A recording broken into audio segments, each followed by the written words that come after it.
నమస్తే, welcome to our channel. నేను మీ ప్రియాంకారావు.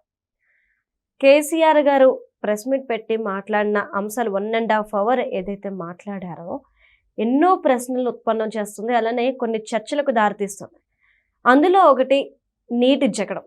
అసలు ఈ కృష్ణా జలాల నుండి 45 టీఎంసీలు కావాలని ఎలా లేఖ రాస్తారు అంటే ఆయన ప్రశ్నించడం కానివ్వండి, ఇదంతా చూస్తుంటే అసలు ఏమనుకోవాలి? ఆయన చిచ్చు పెట్టే రాజకీయం చేస్తున్నారా లేదా ఇంకేదైనా ఉందా అనేది తెలుసుకుందాం. మనతో మాట్లాడడానికి సీనియర్ జర్నలిస్ట్ సిఎస్ రావు గారు ఉన్నారు, మాట్లాడదాం. నమస్కారం సార్. నమస్తే. కేసీఆర్ గారు మీడియా సమావేశం అయిపోయిన తర్వాత చాలా మంది అంటుంది ఏంటంటే చిచ్చు పెట్టి రాజకీయ లబ్ధి పొందే ప్రయత్నం చేస్తున్నారు కేసీఆర్ గారు అని చెప్పేసి ఎక్కువ మంది అంటున్నారు. అందులో ఆయన ప్రస్తావించిన అంశంలో ముందుగా కృష్ణా జలాల గురించి ఎక్కువగా మాట్లాడుతున్నారు.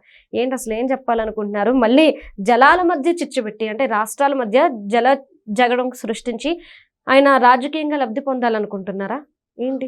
ఇప్పుడు ఆయన ప్రెస్ మీట్ మొత్తం వింటే సెంటిమెంట్ తోటి మళ్ళీ అధికారంలోకి రావాలి అనేటువంటి ప్రయత్నం ప్రారంభించారనేది క్లియర్గా అర్థమవుతుంది. పెళ్లికి తద్దినానికి ఒకటే మంత్రం అంటే చల్లదు. అవును. అలాగే 2014లో 2018లో వర్కౌట్ అయినటువంటి సెంటిమెంట్ ఇప్పుడు కూడా వర్కౌట్ అవుతుంది అనుకుంటే అది బహుశా సాధ్యం కాకపోవచ్చు. ఎందుకు చెప్తున్నానంటే 2023, 2024 ఈ 2 ఎన్నికలను చూసిన తర్వాత, అలాగే బై ఎలక్షన్లు చూసిన తర్వాత సెంటిమెంట్ అనేది ఇంకా వర్కౌట్ కాదు. ఎంతసేపటికి ఆ సెంటిమెంట్ని చెప్పుకుంటూ ఉంటే వినేవాళ్ళు వినాలి కదా. సో కేసీఆర్ గారు అన్నీ ఆలోచించిన తర్వాత, ఎందుకంటే కేసీఆర్ గారు లాంటి రాజకీయం మీద ఇంకొకళ్ళు ఉండరు. ఆయనకి ఏ చిన్న అవకాశం దొరికినా దాన్ని పట్టుకొని పాకాలని చెప్పి చూస్తూ ఉంటారు. అది రాజకీయంగా ఉండాల్సిందే ఎవరికైనా సరే.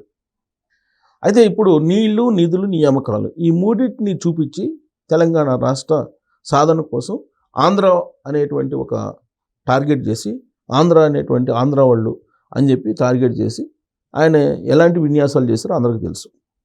ఇప్పుడేంటి, ఇప్పుడు మొత్తం హైదరాబాద్ అనేది గుండెకాయ లాంటిది తెలంగాణకి. ఇలాంటి హైదరాబాద్ ఎవరి చేతుల్లోకి వెళ్ళిపోయింది? ఇప్పుడు నార్త్ వాళ్ళ చేతుల్లోకి వెళ్ళిపోయింది. ఆ మాట ఎందుకు అంటున్నానంటే, గో బ్యాక్ మార్వాడి అనేటువంటి ఉద్యమానికి ఇప్పుడు బీజం పడింది. అంటే ఏ స్థాయిలో క్యాప్చర్ అయిపోయింది హైదరాబాదు. కేసీఆర్ గారు నాటినటువంటి విష బీజాలు, ఆంధ్రాలో దోపిడీ అనేటువంటి ఆ మాటలు, విష బీజాలు ఇవాళకు కూడా గ్రౌండ్లో ఇంకా కొనసాగుతున్నాయి. ఆ కారణం చేత నార్త్ వాళ్ళు వచ్చేసి ఆక్యుపై చేశారు, మొత్తం కంప్లీట్ ఆక్యుపై చేసేసారు. ఇవాళ నార్త్ వాళ్ళు దలుచుకుంటే హైదరాబాద్ని ఏమైనా చేయగలరు, ఆ పరిస్థితికి వచ్చింది.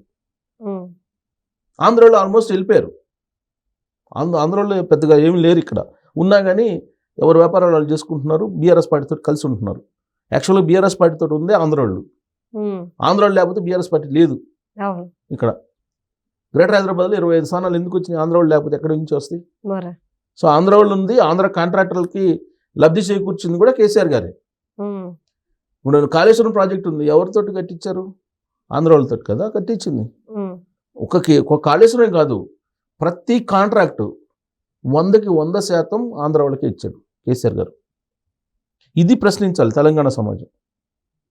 ఎందుకు ఇచ్చావు? ఆంధ్ర వాళ్ళు దోపిడీదారులు కదా, దోపిడీదారులు అన్నారు కదా, ఎందుకు ఇచ్చినట్టు అని చెప్పి అడగాలి. నెంబర్ 1. నెంబర్ 2, కేసీఆర్ గారు నీళ్లు, నిధులు, నియామకాలు. నిధులు, నియామకాలు ఈ రెండు 2014 నుంచి 2024 వరకు ఏం చేశారు? 23 వరకు నీళ్లు, నిధులు, నియామకాలు అన్నారు. సరే, నీళ్ళ ఇష్యూ ఉంది, బైఫర్కేషన్ చట్టం ప్రకారం అది కోర్టులో నడుస్తుంది ప్రజెంటు. దానికి బ్రిజేష్ కుమార్ ట్రిబ్యునల్ ఒకటి చెప్పింది, ఆ తర్వాత ఇంకోటి చెప్పింది, ఇవన్నీ నడుస్తున్నాయి. మళ్ళీ నిధులు, నియామకాల విషయంలో మీకు నిధులు ఇస్తే మీరు నిధుల్ని ఏం చేశారు? ఆ నిధులు కాళేశ్వరం ప్రాజెక్టుకి పెట్టి ఏం చేశారు మీరు? నియామకాలు, ఉద్యోగాలు ఎవరికైనా ఇచ్చారా? ఉద్యోగాలు ఇవ్వలేదనే కదా తెలంగాణ సమాజం తిరగబడి 2023లో ఆయన్ని ప్రతిపక్షంలో కూర్చోబెట్టింది. అంటే నిధులు, నియామకాలు రెండు వాటి గురించి మాట్లాడారు. ఇప్పుడు ఇక మిగిలింది ఏంది? నీళ్లు. నీళ్ళకు సంబంధించి ఆయన ఏమంటున్నారు? రేవంత్ రెడ్డి గారిని అడ్డు పెట్టుకొని ఢిల్లీలోకి వెళ్ళి చక్రం తిప్పాడు చంద్రబాబు నాయుడు గారు. అందుకే పాలమూరు రంగారెడ్డి డిపిఆర్ని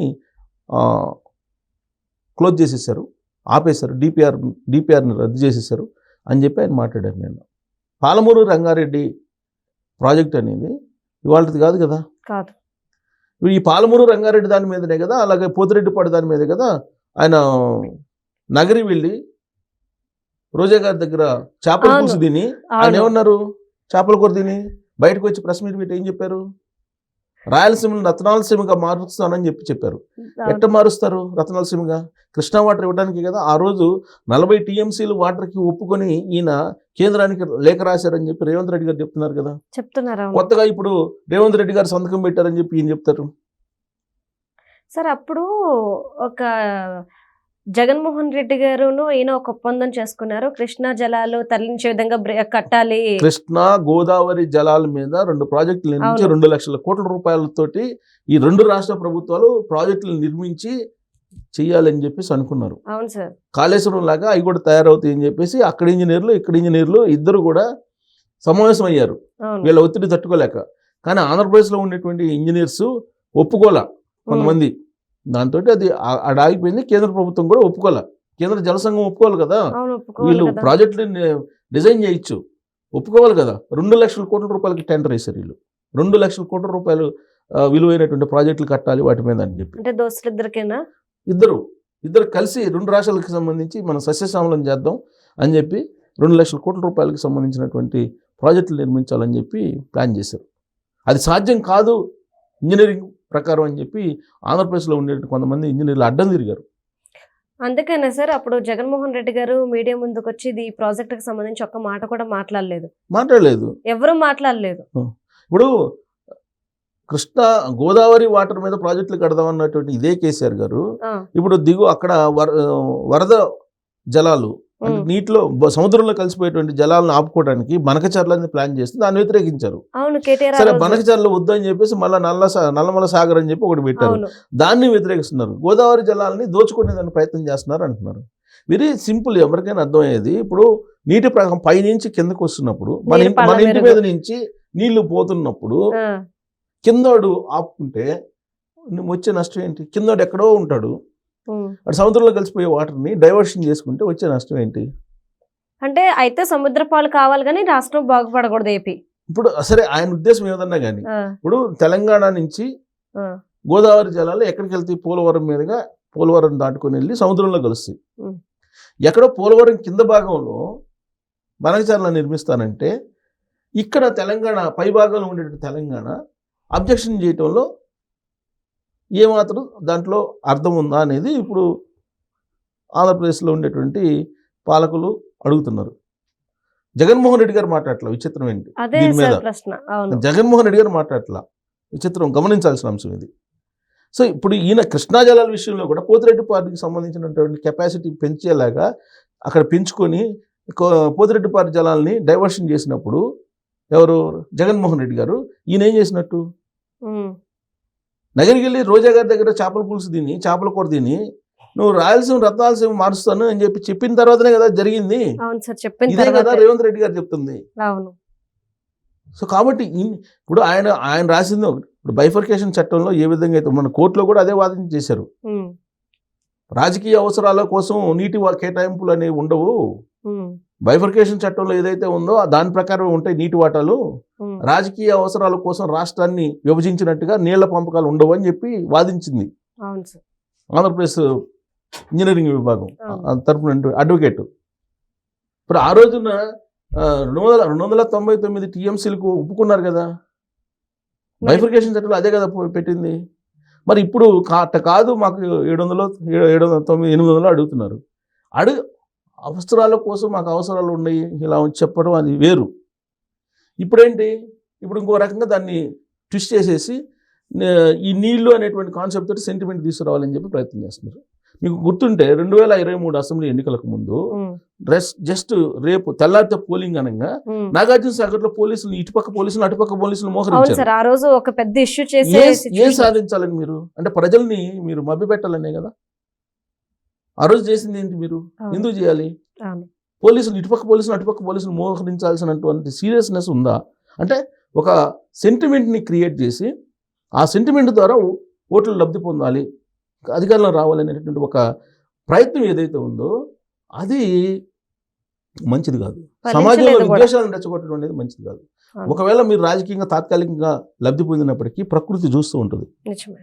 ఇవాళ పరిస్థితి ఏంటంటే నేను చిన్న ఎగ్జాంపుల్ చెప్తాను. ఉమ్. ఇవాళకి కూడా ఆంధ్రప్రదేశ్లో ఆంధ్ర వాళ్ళు ఇక్కడికి వచ్చినటువంటి ఆంధ్ర వాళ్ళు నేను ఐమాక్స్కి సినిమాకి వెళ్ళాను. సినిమాకి వెళ్ళి అక్కడ ట్యాంక్ బండ్ మీద వ్యాపారాలు చేసుకుంటున్నారు కొంతమంది. ఒక అతను వచ్చేసి ఒక అతని మీద దౌర్జన్యం చేస్తున్నాడు. ఒక ఆంధ్ర అతను గోదావరి జిల్లాలో అతను అక్కడ ఏదో కోడికూర కొబ్బరి రైస్ అని వ్యాపారం పెట్టుకున్నాడు. తెలంగాణ అతను వచ్చి నువ్వు ఇక్కడ పెట్టి తీసి లేదంటే డబ్బులు. ఇలాంటి పరిస్థితి ఎందుకు వచ్చింది? విద్వేషాలు రెచ్చగొట్టి పెట్టే కదా. 2014 ముందు రెచ్చగొట్టినటువంటి విద్వేషాలు ఇవాళ కూడా కొనసాగుతుంటే మళ్ళీ మీరు సెంటిమెంట్ క్రియేట్ చేసి అంటే ఇప్పుడు ఎవరు రాకూడదు అక్కడ. తెలంగాణ వాళ్ళు మరి అందరూ అన్ని దేశాలకు వెళ్ళారు కదా, అన్ని రాష్ట్రాల్లో తెలంగాణలో ఉన్నారు కదా, ఢిల్లీలో ఉన్నారు కదా, మరి ఢిల్లీలో కూడా ఉండకూడదు కదా వాళ్ళు. అంటే ఇది మంచిది కాదు. విద్వేషాలను రెచ్చగొట్టడం, ఈ విద్వేషాలను రెచ్చగొట్టడం అనేది ప్రకృతి ఒప్పుకోదు. రాజకీయంగా తాత్కాలికంగా లబ్ధి పొందొచ్చు, కానీ ప్రకృతి ఒప్పుకోదు. ఇప్పుడు ఎందుకు రెచ్చగొడుతున్నాడు?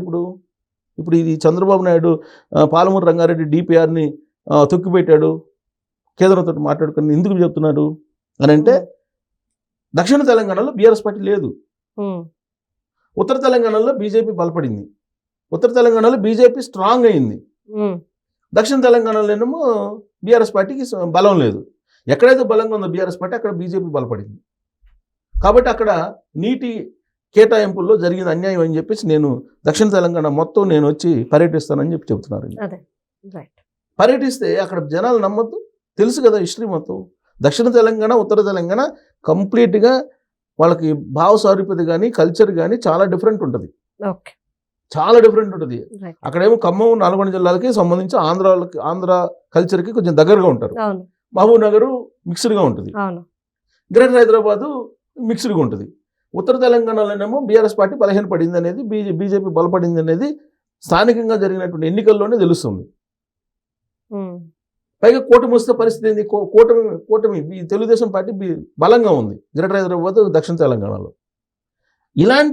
ఇలాంటి ఒక ఆందోళనల మధ్యలో ఆయన రాజకీయపరమైన భవిష్యత్తును చూసుకుంటున్నాడు. దాంట్లో భాగంగానే ఇప్పుడు ఇలాంటిది సెంటిమెంట్ని క్రియేట్ చేసి నీళ్ళ జగడాన్ని పెద్దది చేసేసి ఏదో రాజకీయంగా లబ్ధి పొందాలి అనుకుంటున్నారు, కానీ అంత ఈజీ కాదు. ఎందుకంటే డాక్యుమెంట్స్ అన్ని బయట పెడతాను, మీరు అసెంబ్లీకి రండి అంటున్నారు. ప్రతిపక్ష నేత కదా, అసెంబ్లీకి రండి నేను బయట పెడతామని చెప్పి అంటున్నారు. ఇప్పుడు కాంగ్రెస్ పార్టీ వాళ్ళు అదే కదా అంటుంది. ఎవరేం చేశారో రండి, మీరు రండి, ప్రతిపక్ష నాయకుడు కదా, అసెంబ్లీకి ఎందుకు రారు మీరు, రండి అని చెప్పి అడుగుతున్నారు. ఈయన అసెంబ్లీకి వెళ్ళి మాట్లాడితే అప్పుడు వాస్తవాలు బయటపడతాయి. Thank you so much sir.